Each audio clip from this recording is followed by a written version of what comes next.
Wang Lin o'gay qiziga Wang Linni chaqirish uchun qo'ng'iroq sovg'a qildi. Lekin u o'z qiziga chaqirish uchun butun boshli dunyoni yo'q qila oladigan mantrani sovg'a qildi. Otani chaqirish usuli, kaftdagi dunyo. Wang Linni chaqirish uchun mantra so'zlari.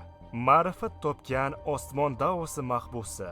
Barcha mavjudotlar cheksiz parchalanishni boshdan kechirishi lozim. Yolg'iz bir fikr bilan chuqur bo'shliqdan kelib. Bu fikr kultivatsiya.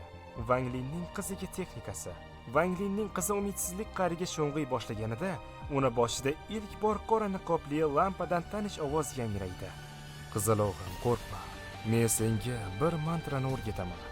Mantralar o'lchovsiz kuchga ega. Uni talaffuz qilsang, osmon va yer o'zgarishini chaqira olasan va barcha mavjudotlarni yo'q qila olasan. Bu so'zlar ovozda yaqqol sezilgan mag'rurlik bilan aytildi. Wang Linning qizi aytganlariga uncha ishonmadi. Uning uchun bu mantrani qudrati haqida bayonot ishonarsiz edi.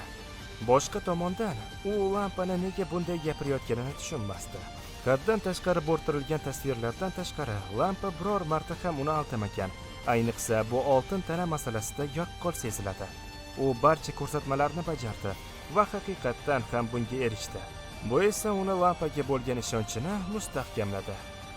Mantradan foydalanish. Erkakning yuzi hanuz sovuqqon edi. Oldingidek shunchaki tezlikni oshirish o'rniga u to'satdan to'xtadi va boshini ko'tardi.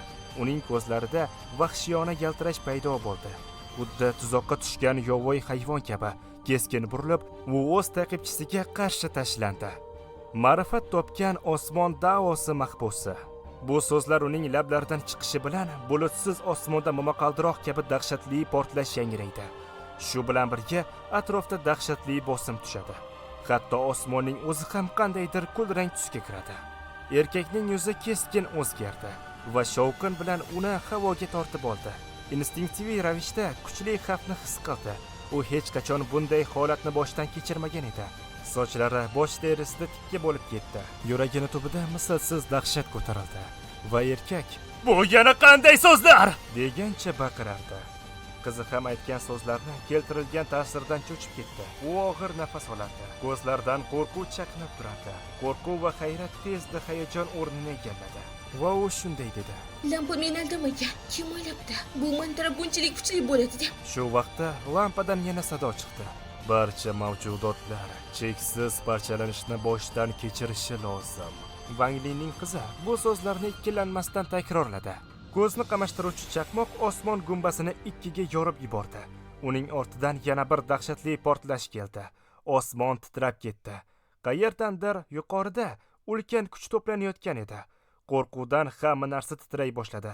Go'yo uzoq-uzoqlarda uxlab yotgan qandaydir mislsiz mavjudot asta-sekin uyg'onayotgandek edi.